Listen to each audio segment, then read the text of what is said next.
Greetings, everyone. Tim here. Welcome to episode 25 of EV Society's Canada Talks Electric Cars webinar. If you're new to EV Society, please consider joining us and adding your voice to our efforts supporting the electrification of transportation in Canada. Visit evsociety.ca to learn more about becoming a member. Last month, we began a discussion about a useful new ability many new EVs possess, which is bidirectional charging.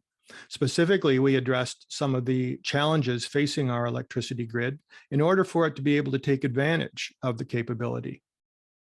If you missed the episode, it was recorded and it's available on our YouTube channel. I suggest you flip over after this and give it a watch. Today, we will endeavor to focus more on the consumer-facing issues surrounding bidirectional charging.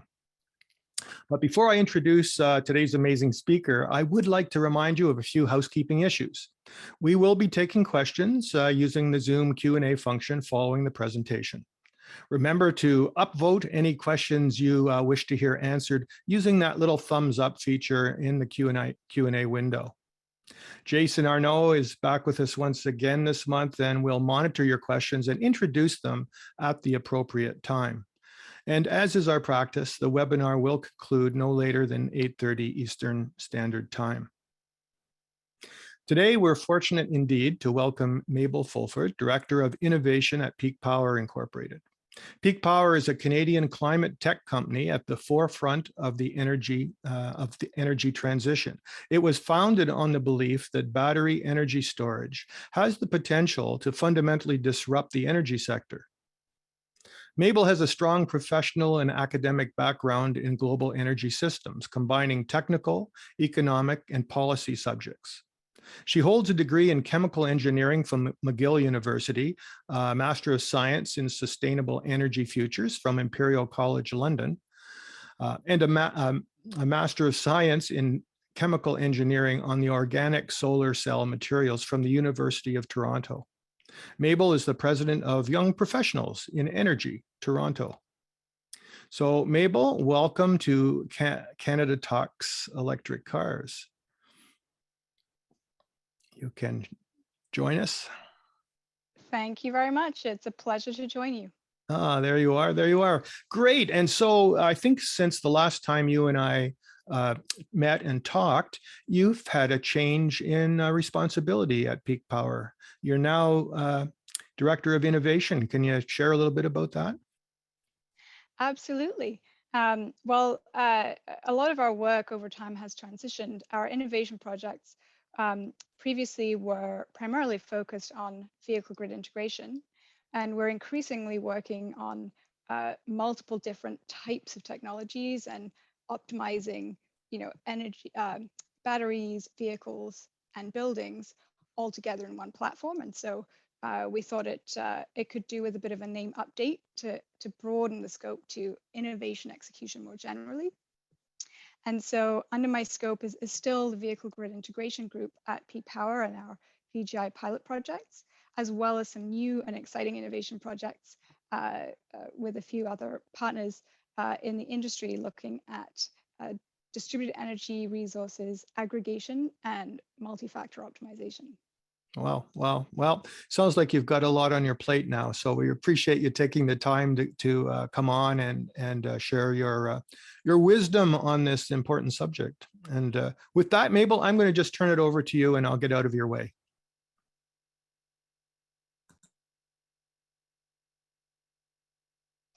That sounds wonderful. And I'm really excited to talk about residential bidirectional charging today.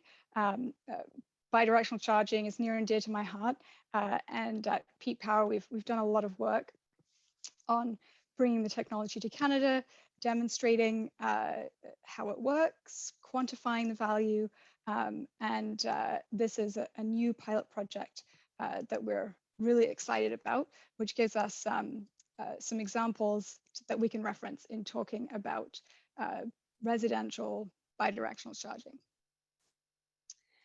So just to start with a brief background on Peak Power, Tim already gave a great overview, and really our goal is to enable smart cities, including electric vehicles, stationary batteries, and buildings to participate as dynamic energy nodes in, our new net zero decarbonized smart grid. And so, our electricity system is transitioning from a traditional central generation one directional system to bi-directional, complex, requiring a lot of AI driven software to optimize and enable the operations of such a complex system. And vehicles themselves similarly have a similar transition going from one directional to bi-directional. And soon our cars will be used for much more than just driving around. So the several major trends are happening to our electricity system.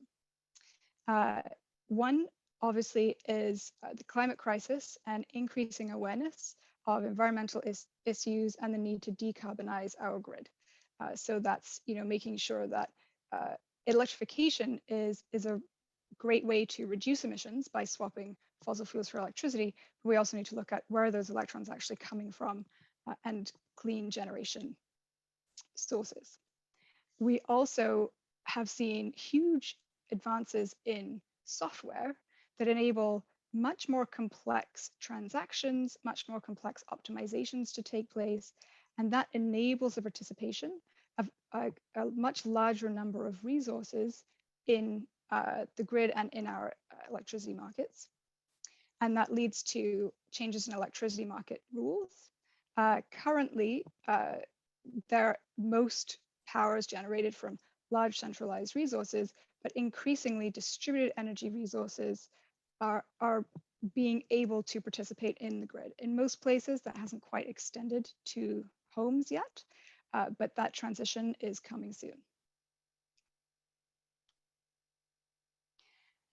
And I wanted to start out with a little bit of the why. Why are we so excited about bidirectional charging? And picking up from the wonderful episode last month, talking about, the grid level perspective of bidirectional charging. So enabling electric vehicles to participate and integrate with the grid is both a big challenge because of the large expected new demand from EV charging, but it's also a huge opportunity. Not only do our electric vehicles a key tool in decarbonization plans across the world to replace fossil fuel vehicles, but enabling vehicle grid integration actually allows us to generate many more value streams and many more use cases at the same time.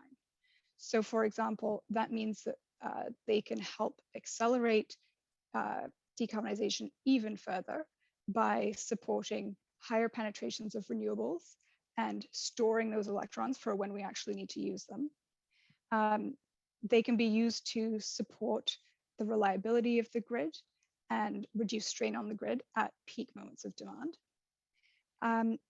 They can also provide backup power to individual homeowners, which is increasingly valuable with the increasing risk of extreme weather events due to climate change. There are major shifts coming in the way our electricity system works, including, for example, FERC Order 2222, which is a major rule change in the US that will mean almost all US electricity markets will soon be required to allow aggregated distributed energy resources to participate. So what that means is that individual homeowners, EV owners, will be allowed to participate and compete against conventional power plants in electricity markets. We don't have a similar regulation in Canada yet, but many regulators and system operators across the country are actively studying this and looking at how can our grid and market rules be modernized to accommodate these new resources. So why is vehicle grid integration a game changer? right now, electricity is the consummate just-in-time delivery model. When you flip a light switch, that actually triggers a response in the on the grid. A power plant or a resource has to adjust its output in order to respond to that change. And the biggest cost that drives, our cost of electricity, the system costs, the cost of operations, is meeting those peak moments of demand. So actually, electricity infrastructure has one, amongst the lowest utilization factors, amongst categories of infrastructure, because it's all geared towards meeting that moment of peak demand. It would be like building our roads to meet, to avoid any traffic at peak rush hour on a Thanksgiving holiday, and the rest of the year it's, very empty. So that's a little bit of context on the system side. Now we're looking at a huge new charging load from electric vehicles. So controlled charging, or what we term V1G, which is one directional charging, is widely considered to be a necessity. Our grid simply isn't capable of meeting the new charging load, but in some cases, it really wouldn't take that much to manage that, to use some controls to avoid sort of the worst case scenario of that. Bidirectional charging, on top of that, is a major opportunity. So what that enables us to do is to take an existing transportation asset and transform it into a dual purpose asset that can be a transportation asset and an energy asset. And on average, passenger vehicles are parked for about 95% of the time. So you can imagine how this really starts to change the game. And just as an example, International Energy Agency estimates indicate EVs could contain 10 times as much storage as the grid actually needs if they are bidirectional enabled. So just a little deep dive for those of you in the audience who are in the electricity sector. I couldn't resist pulling this modeling study. And basically the way our electricity system works, it's an instantaneous matching of supply and demand, which means that the curve changes by time of day, by day of the week. So for example, we use less power at the weekends.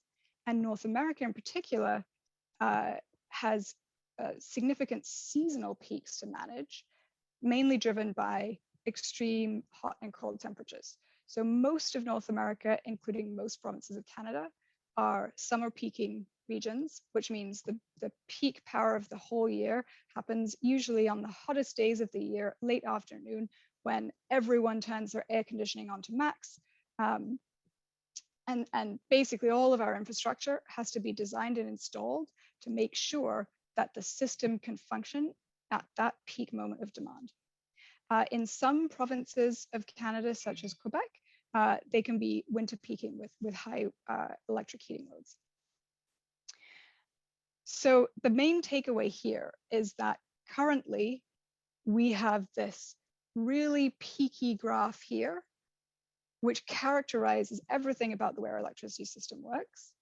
Modeling shows that bidirectional EVs could smooth that curve across multiple days, which is a paradigm shift in the way that we actually manage electricity and would enable significant cost savings and also would enable significantly higher penetrations of renewables.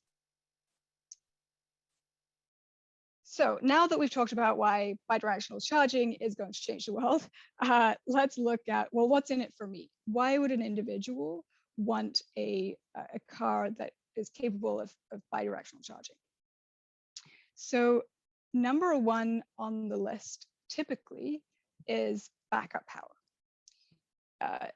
And that means basically your EV can keep your lights on, keep your Wi-Fi on. Funnily enough, with really great timing, I actually had an outage for several hours earlier today. And I was thinking, oh, I wish I had V2H right now. I was, especially as many more of us are working from home these days, it's really difficult to get anything done without power. And as I mentioned, especially as extreme weather events become more frequent, this becomes more and more appealing. And this has actually been a major factor that has changed the way that many auto manufacturers have looked at bidirectional charging.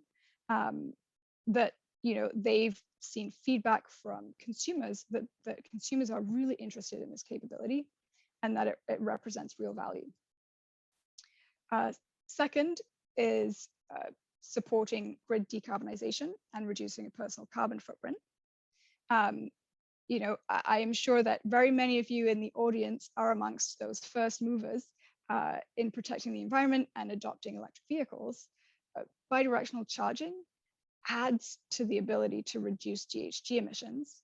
This graphic here is just an example from Ontario's independent electricity system operator, comparing, the first big jump is switching from a fossil fuel vehicle to an EV saves a huge amount of emissions.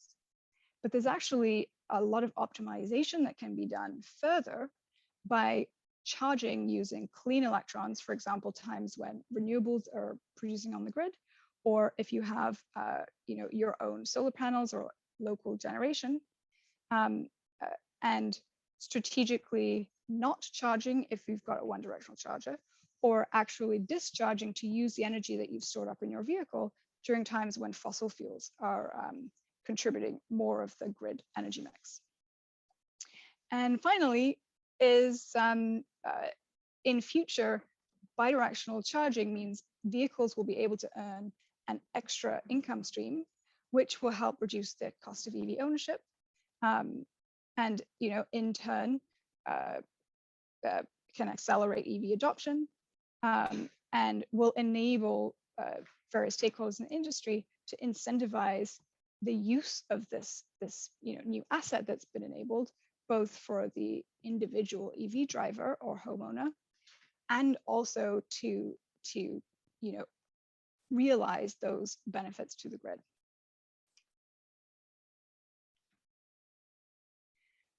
So I wanted to give a little bit of a background on some of Peak Power's innovation projects to talk about how did we come to our vehicle to home pilot project, and what the various pieces of the puzzle are that need to exist to enable this this use case. So Peak Drive is Peak Power's vehicle to grid pilot. It was first of its kind, one of the largest vehicle building demonstration projects in the world. We've got 21 bidirectional chargers and 21 Nissan Leaf vehicles. Actually, the screen you see behind me, my video background, is one of our Peak Drive sites in downtown Toronto. And this project is operational. There was a bit of a delay due to COVID, but last season was our first full operational season. And it was a great success. We demonstrated that vehicles can participate in existing market revenue streams and generate energy savings. So in this case, in Ontario, there are only specific electricity customers that can participate in those revenue streams, typically large commercial and industrial customers, such as large office buildings like this one. But these vehicles can generate $8,000 of savings per vehicle per year, which really is quite significant when you look at the total lifetime cost of EV ownership.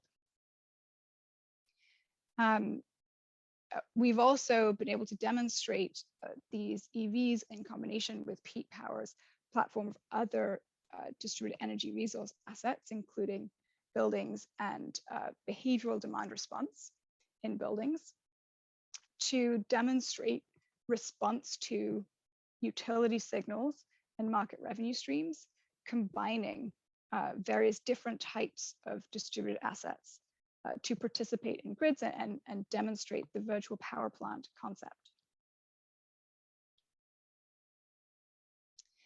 So there are a number of other elements to managing EVs as distributed energy resources. We're working with a number of partners across the energy and transportation sectors to enable these demonstration projects and show how these technologies can actually work on the ground. And I did just want to take a moment to say all of our innovation projects are through partnerships, in many cases with public or agency or utility funding. And that's by design. In addition to obviously the value of funding to support commercialization of these new technologies, it also is instrumental to be working in partnership with different stakeholders in the industry, because distributed energy resources are really characterized by the need to coordinate with different stakeholders. So that means with the actual customer or consumer, whether that's a building or a home, or perhaps a fleet. That includes the distribution utilities, and that also includes independent system operators who are operating the grid, and also energy regulators. So running through a few other innovation projects we're working on, it includes managed one-directional charging, which obviously is closer to commercial right now. More people have access to that technology at scale. It encompasses EV demand growth planning tools, and actually Ivano, CEO of Oshawa Power, mentioned some of this work on the last episode, looking at how can we use machine learning techniques to support long-term planning tools for EV loads that are expected to grow. And also, again, in partnership with Oshawa Power, a new innovation project looking at co-optimization of multiple DER types on a university campus microgrid in Ontario, looking at multi-factor optimizations. So how to operate these assets in coordination to save costs, to provide different types of value to the distribution utility as well as at the grid level, and how to optimize both cost and also GHG emissions. So all of this combined into our vehicle to home pilot, looking at how can we bring in the residential perspective and residential use case into these aggregated DER projects, to look at how can vehicles combined with home chargers participate in energy markets and contribute value to the grid. And certainly some of our findings from the data of our Peak Drive project is that bidirectional chargers in workplaces can certainly cover a large portion of the day, but oftentimes the periods where we most need support for those peak moments of demand are towards the early evening of the day. And enabling bidirectional charging at both work and at home means that vehicle capacity is available for the greatest proportion of the day. But without those residential charges, there's really a big gap missing in energy markets where, those early evening peaks are happening on the grid, and home is where those vehicles are at. So we are partnering with Hydro One, one of Ontario's largest utilities, with the financial support of Ontario's Independent Electricity System Operator, or IESO. And through this pilot, we are going to install bidirectional chargers. It's a fairly small size, 5 to 10 program participants, as a technology demonstration project. And we're going to be demonstrating 2 use cases: backup power for homes in the case of grid outages, and providing support to the grid when demand is high. So for those of you who are in Ontario, just so you know, our waitlist is still open, so you can sign up to the project. The participants need a compatible EV. They need to be an Ontario residential customer, not necessarily specifically a Hydro One customer, and have a parking space with the ability to install an EV charger connected to the home electrical panel. And the goal really is to enable us to study and to quantify these use cases to inform future rollout of this technology. So where is the market at in Canada right now? Unfortunately, spoiler alert, the answer is it's not possible right now to go out and buy a bidirectional charger to enable V2H, vehicle to home, in Canada today. At the moment, the sort of state of the market is field testing and some early pilot projects. Our pilot project is actually first of its kind in Canada, likely to be deploying the very first certified residential bidirectional chargers in Canada. And there are a few other pilot projects across the country. For example, Nova Scotia Power has a great vehicle grid integration pilot project, and many utilities and regulators are studying this question, but it's not yet at the stage where the technology is on the shelves and is available to most consumers. The technology itself is not actually the barrier. The fundamental components of the system are really quite similar to other home energy solutions that you would be familiar with, such as conventional backup generators and for example, solar power. But those have similar components of transfer switches and solar power case inverters and batteries. Vehicle to home or vehicle bidirectional charging was actually first deployed in Japan back in 2011, soon after the launch of the Nissan Leaf. And this was actually in response to supporting emergency personnel in response to the 2011 earthquake and tsunami. Since then, there have been many examples of bidirectional charging projects in Japan.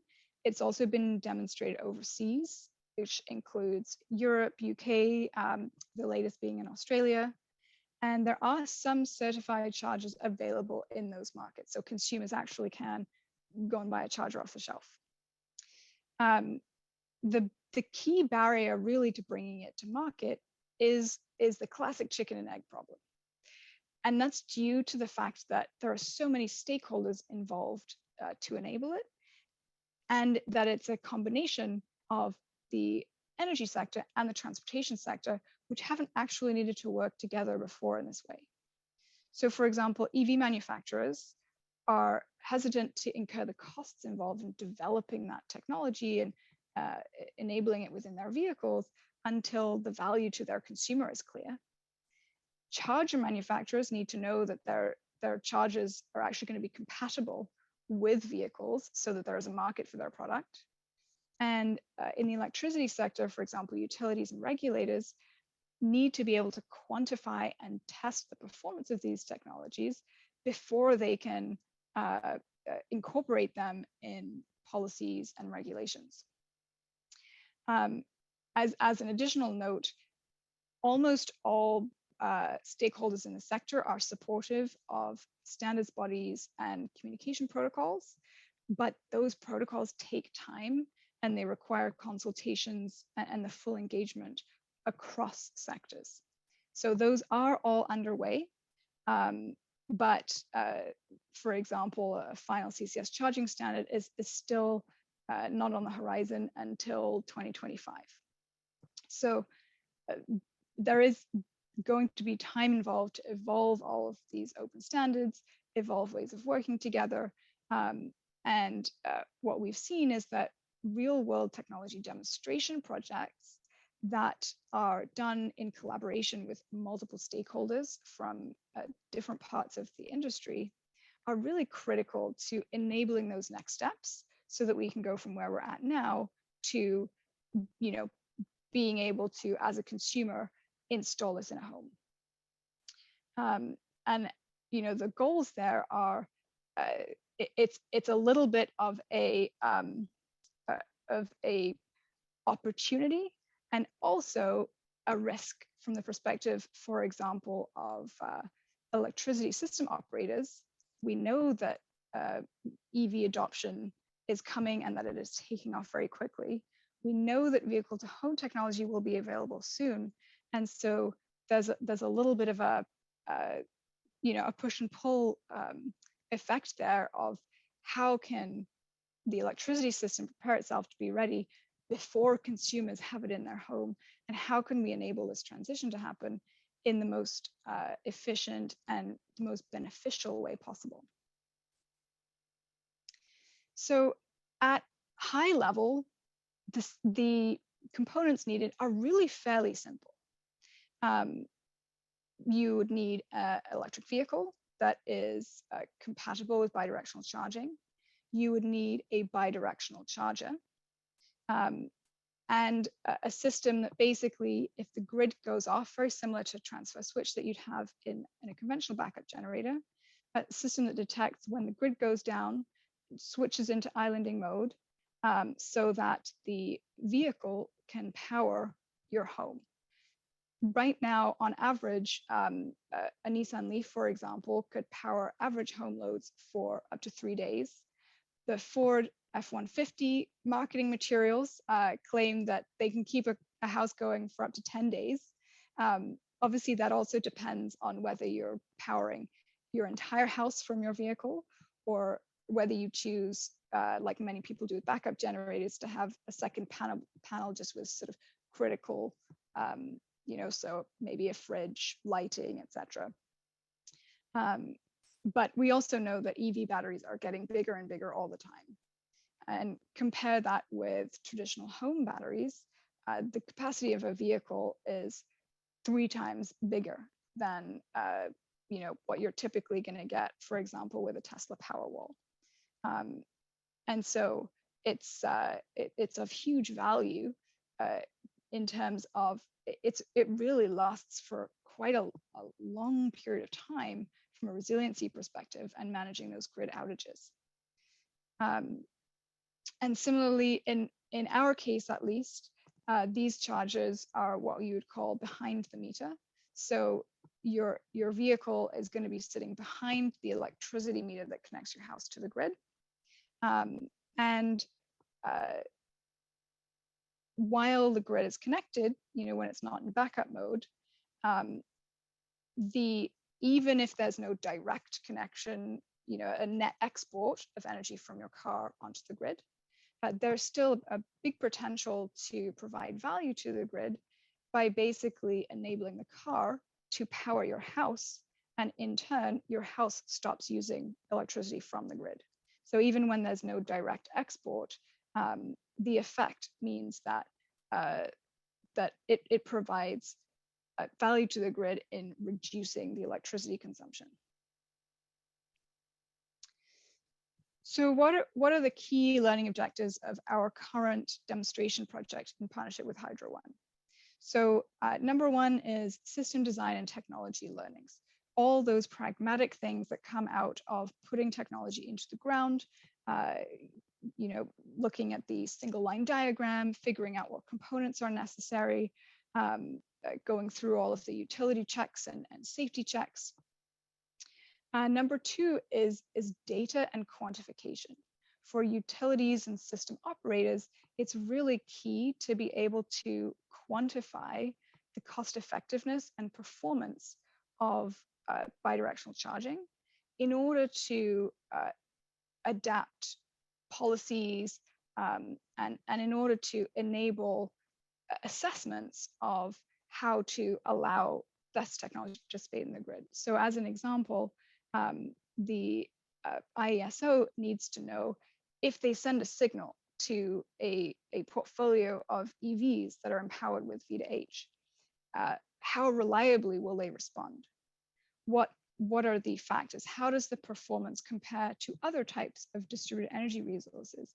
And they actually, in Ontario, the IESO has a number of standard tests that they run with all of their DER projects to enable comparisons between different types of assets. And for example, from the perspective of a utility, vehicle vehicle to home is actually more cost effective than many other traditional investments that can be made, sort of the poles and wires investments, to improve grid reliability.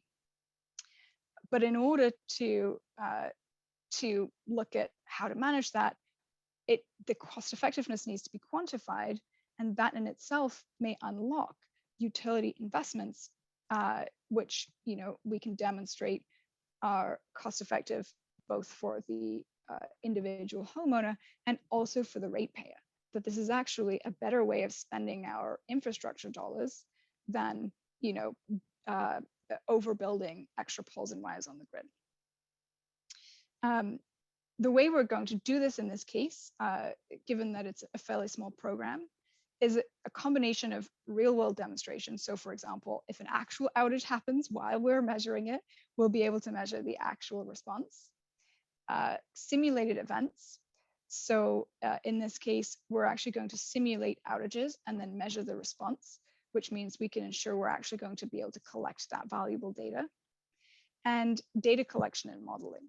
So for example, taking the performance that we've measured from simulated events and observed events and combining that with the data that we can collect on, for example, vehicle availability, where are vehicles at any given time, and how does that overlap with the times where outages may happen, or the times where the grid has those periods of peak demand, so that we can calculate what the value is at a much larger scale.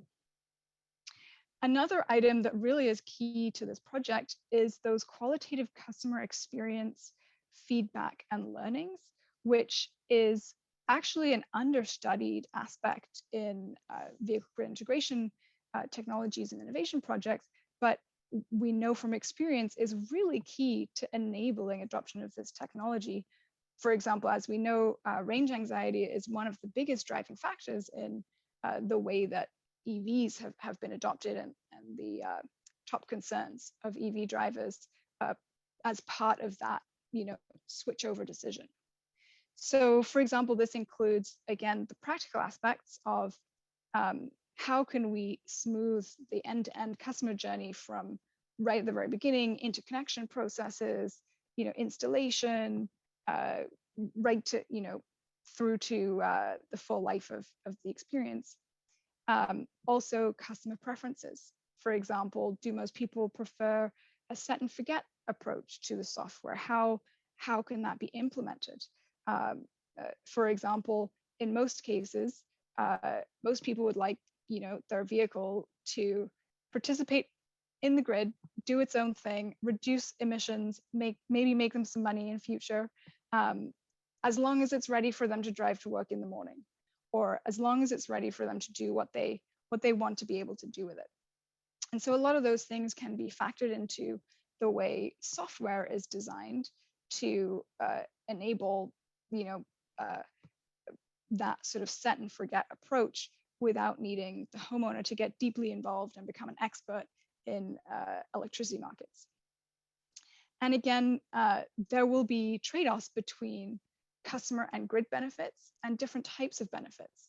So, does a consumer want to optimize for the lowest GHGs, or do they want to optimize for revenue once revenue becomes an option in markets in Canada? Or do they want to say, what, my priority is being able to last for as many hours as I can in an outage, and so I want to keep as much charge in my battery as I can? Or all of the above. You can get really interesting and really smart optimization techniques. For example, perhaps your software might apply those priorities differently when there's a storm coming. Perhaps we prioritize charging up the battery in case there's an outage. So I've got some slides here going into a bit of a deeper dive on system components, which I'm happy to revisit in Q&A, but I can see a lot of questions are building, so I'll skip over these for now, because I'm sure we're going to touch on some of these. And I just wanted to end with a quick note on what can you actually do today? While chargers are making their way to the market in Canada, and while these demonstration projects are ongoing, when you're shopping for your next EV or your next charger, ask about bidirectional charging. We've actually seen or heard feedback from several OEMs that are accelerating their plans for vehicle-to-home technology in response to high consumer interest. And at the end of the day, manufacturers are looking to meet customer demand, and it makes a really big difference to provide that feedback. Similarly, ask your utility if they can support vehicle-to-home, how their interconnection process works, if there are any local pilot projects that you can sign up to. And also, I would say consider future-proofing when you're making big investment decisions. So for example, if you're adding solar panels to your home, consider, would you size it differently or put different components in if you were going to have the option to add V2H in a year or two from now? Similarly, if you're upgrading your electrical panel, is there anything you can do there? And also consider V2G friendly EV and charger supplies. So for example, the Nissan Leaf is currently the only V2G compatible EV on the market.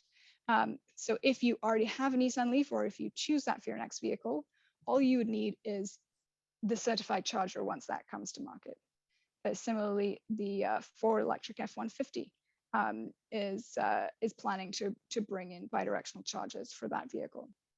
And so that's going to reduce your timeline if you're really eager to be able to use bidirectional charging at home.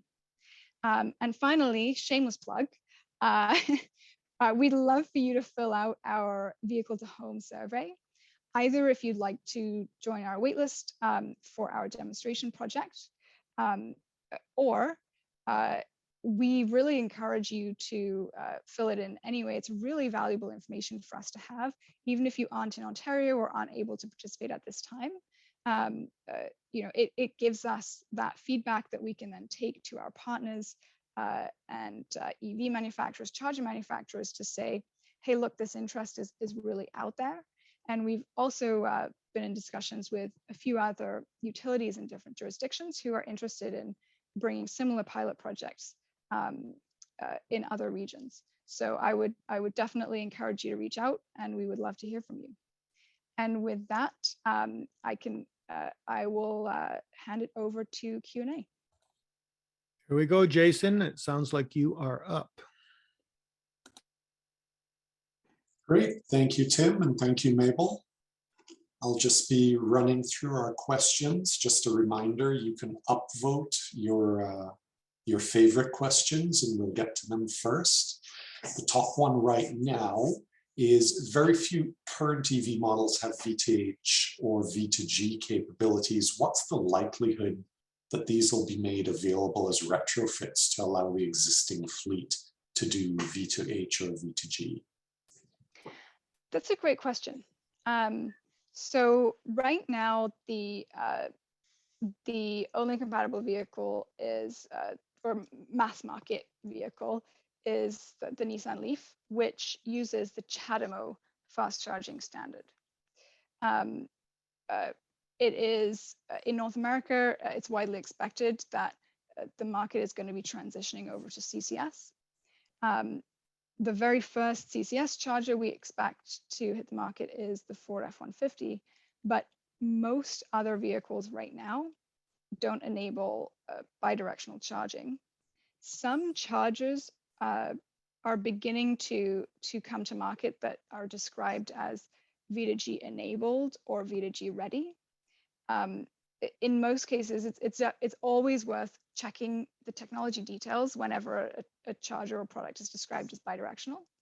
In most cases right now, what that means is that the chargers are compatible with communication protocols that in future will allow bidirectional charging if vehicle manufacturers enable AC charging, which means there'd be an inverter on board the vehicle. Right now, only DC charging is possible. And so in that case, there is a potential that the chargers would be sort of backwards compatible once the EVs arrive. EVs themselves are less likely to be enabled as a future update due to the way that basically, in theory, vehicles could, vehicles do discharge their battery to actually drive the vehicle.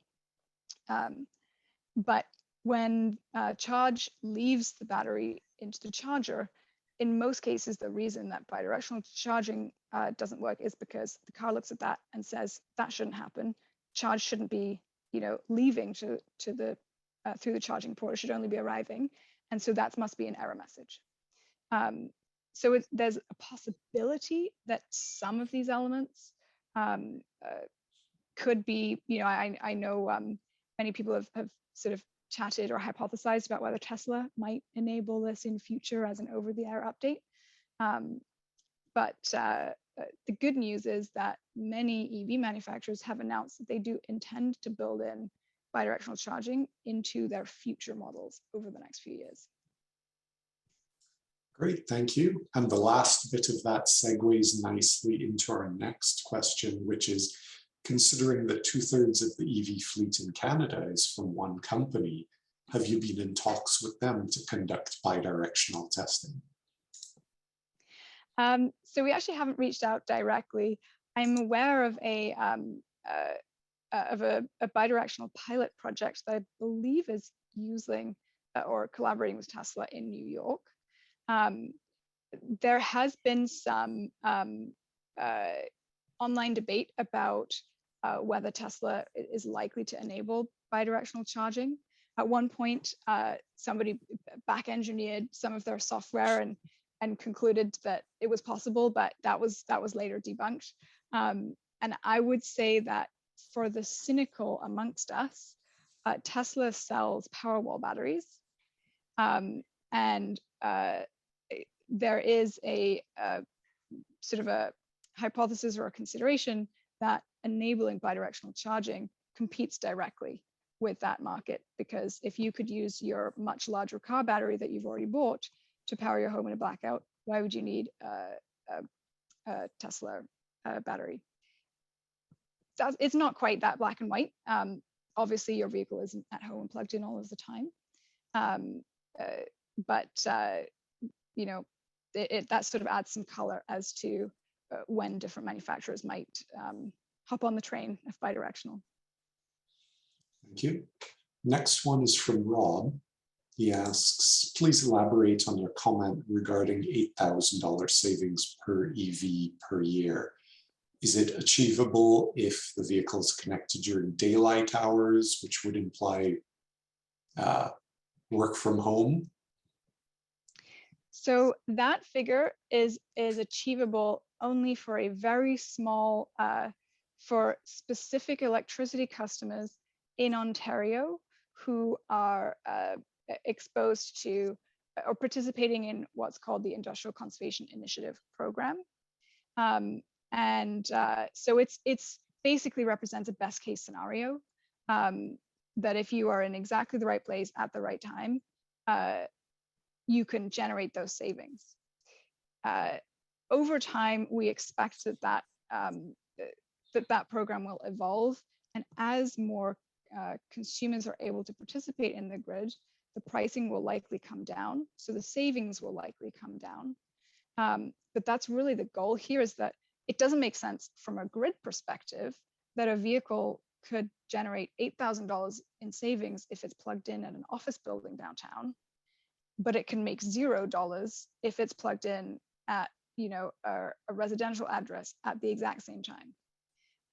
And so that's the goal of these demonstration projects, is to say, well, we can quantify and demonstrate that the technology works just as well when it's plugged in at a home, and that Peak Power's technology platform can aggregate those together in a virtual power plant concept model. And we can then operate those in the same way that large power plants or large electricity consumers can bring value to the grid. Great. Do you happen to know what a more realistic, achievable kind of savings or income number would look like? I can't provide a good number, unfortunately. There is a huge variation of it. It's extremely regional specific. California, New York, and Ontario are sort of the jurisdictions in North America with the highest sort of programs that value storage capacity, influencing those peak demand moments. So that, and the same philosophy generally applies to EVs.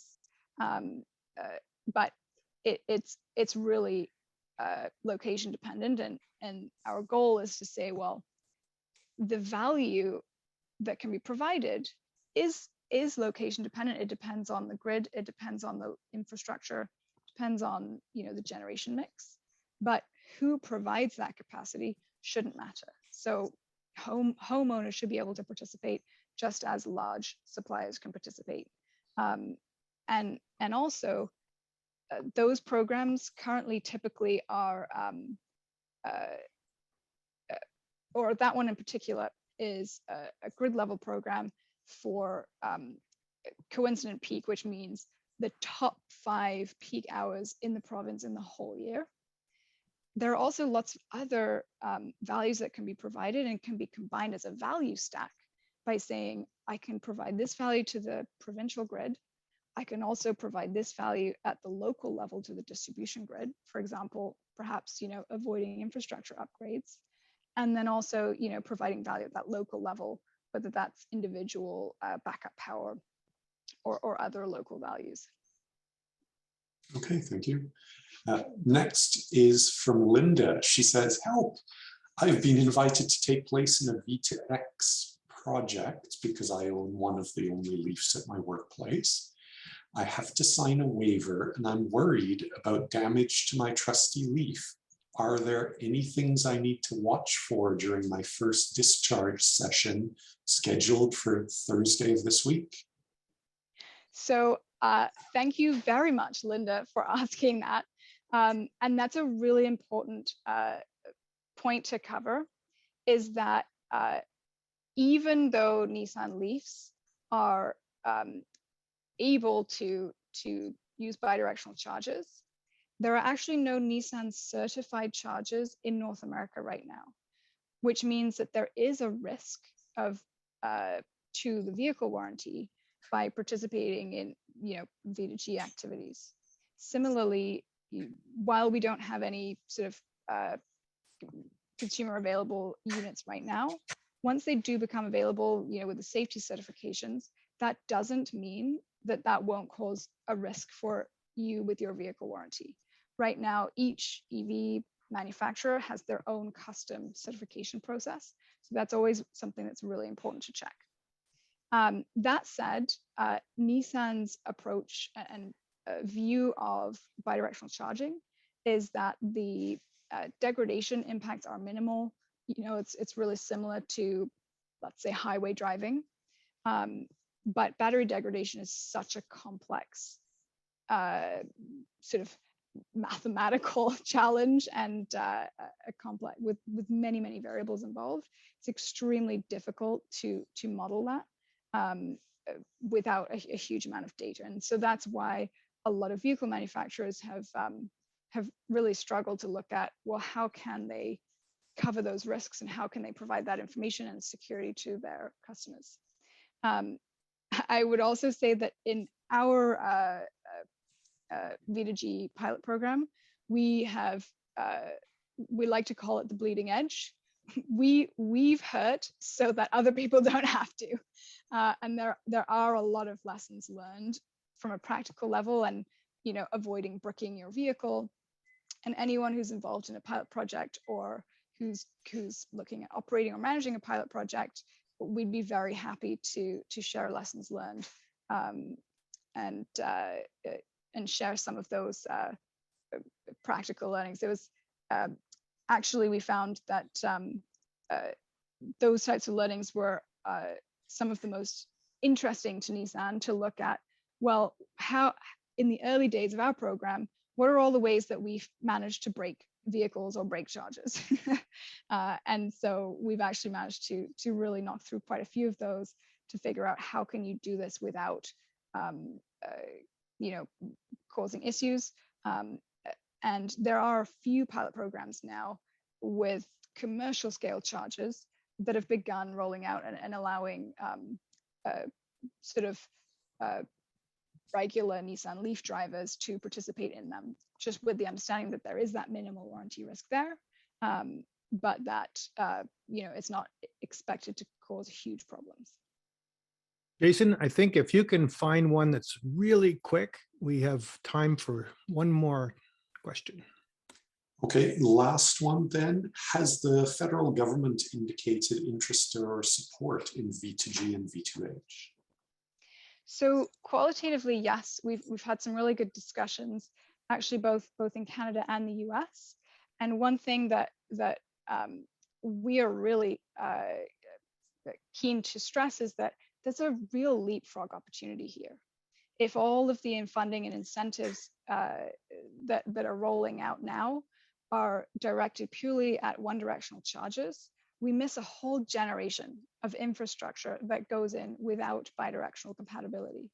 So it's a challenge for governments, for example, to figure out how can they incentivize this without picking winners, without picking technology winners, but to funnel that technology towards bidirectional technology to bring this forward sooner, because there are so many other benefits to individuals and to the grid as a whole. Awesome. Awesome. Thank you very much. And thank you, Jason, for taking us through. I always feel like the Grinch who has to stop in the middle of a lot of really good questions. But I'll put Mabel on the spot and say we've done this before. If we have a lot of questions remaining that are sound and make sense, maybe we could just do a private video and take Mabel through those questions on a later date, and we'll post it on the YouTube channel. If you have time, Mabel, I'd be very happy to do that. That would be appreciated. Well, thanks a lot. That was quite enlightening. And it sounds like maybe we need to create some sort of quarterback to bring all of these stakeholders together and coordinate their efforts, rather than them bumping into each other when their individual timetables say it's time to talk to somebody else. Sounds like there's a space there for some sort of bi-directional association or something. I don't know. So I'm hoping, Tim, that in a year or two you can invite me back, and we can tell everybody about how we've solved all of these challenges through our demonstration project, and say, right, well, now you actually can go out and buy bidirectional charger and install it in your home. Yeah, that would be perfect. And this harkens back to an earlier episode. We had Dr. Jeff Down on from Dalhousie talking about batteries, and he made a comment that's really stuck with me, and that is that for the foreseeable future, we're going to be supply constrained for batteries. Whether that's for EVs or for stationary storage, we are going to be short of batteries for the foreseeable future. But here we all have big batteries sitting in our driveways and in our garages. And if we could only tap those, we could solve the battery shortage problem, at least where stationary is often concerned. So, but thank you very much, Mabel. That was awesome. Appreciate you coming on, and we'll come after you for that follow-up. And again, Jason, thanks. Thanks also to the entire webinar team. They work in the background to make this happen every month, and it's much appreciated. Next month, we'll be welcoming Brian Kingston, who is President and Chief Executive Officer for the Canadian Vehicle Manufacturers Association. His presentation is entitled, no pun intended here, Supercharging EV Manufacturing and Adoption in Canada. We know that Ford, General Motors, and Stellantis have all invested well over $13 billion just in Canada, to mostly in battery supply chain and vehicle assembly. So there's a lot to talk about there. We'll unpack that next month. The date will be July 5th. Please mark it down, always at 7:30 p.m. Eastern Standard Time. So thank you, Mabel. Thank you, Jason. Thank you all for joining us again this month. We really appreciate your support. And from all of us at the Electric Vehicle Society, and until next month, stay well. This ends today's webinar.